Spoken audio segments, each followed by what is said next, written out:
Viagem na eletricidade. Ohm faz a lei.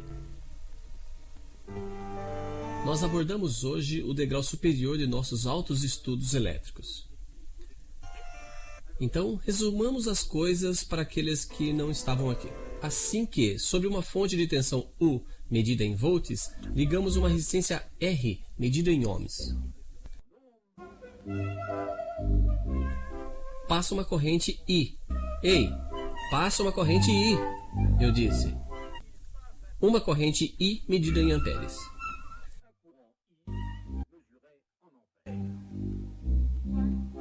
Ok, está certo. Sabemos bem que os elétrons vão do menos ao mais, mas o senhor que havia descoberto a eletricidade não conhecia ainda os elétrons. Eles tinham decidido que a eletricidade ia do mais ao menos e tinham baseado toda a fórmula em cima disso. Como nós guardamos a fórmula deles, nós guardamos também o sentido convencional da corrente que eles tinham escolhido. A corrente é a mesma em todo ponto do circuito. Do contrário, isso não seria um circuito. Mas essas três grandezas são excessivamente ligadas. Por exemplo, R é um fixo. Se U aumenta, I aumenta. Se U é fixo, quando R aumenta, nesse caso, I diminui. De forma que, em todo o circuito elementar, assim que um comete qualquer variação, calculamos facilmente a terceira. Isso graças a um pequeno jogo de construção, simplesmente, que nos permite encontrar todas as fórmulas que precisamos.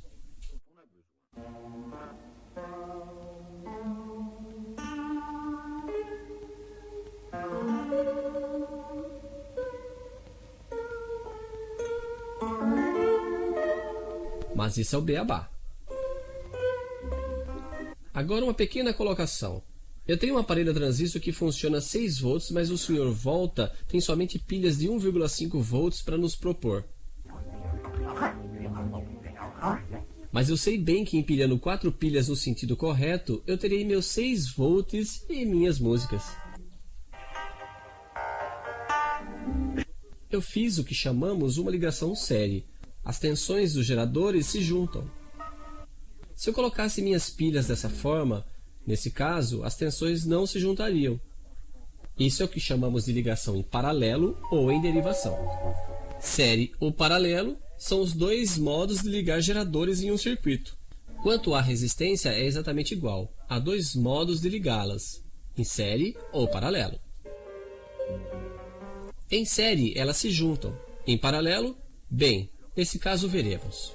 Duas resistências de 6 ohms, por exemplo, colocadas em séries em um circuito, dá um total de 12 ohms. E ainda sob 6 volts, passar uma corrente de meio ampere ou 500 miliamperes, se você preferir. Não vale a pena acordar o Sr. Ampere para saber disso. Por outro lado, se o Sr. Volta vier medir a tensão em nosso circuito, ele encontrará 6 volts daqui até aqui, é evidente. Mas daqui até aqui, ele encontrará somente 3 volts. E os 3 que sobram, ele encontrará daqui até aqui. Moral da história: duas resistências iguais em série dividem a tensão por 2. Isso porque nosso truque continua valendo entre os dois pontos quaisquer de qualquer circuito. E as tensões nos terminais, como as chamamos, das duas resistências iguais, percorridas pela mesma corrente, são, evidentemente, iguais. E agora os paralelos? Se nossa resistência de 6 ohms em 6 volts deixa passar uma corrente de 1 ampere, é possível supor que duas resistências de 6 ohms em paralelo deixarão passar uma corrente de 2 amperes por elas duas. Dessa vez o Sr. Ampere pode vir nos confirmar. Em série, duas resistências iguais compartilham a tensão. Em paralelo, elas compartilham a corrente. E como nosso truque ainda continua válido, podemos calcular que as duas têm a mesma função, que é uma só resistência de 3 ohms.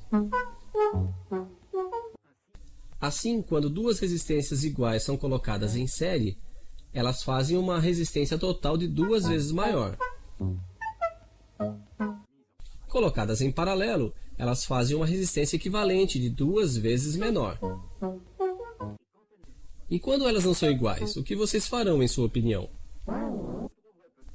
Você talvez encontre a resposta daqui até a próxima aula.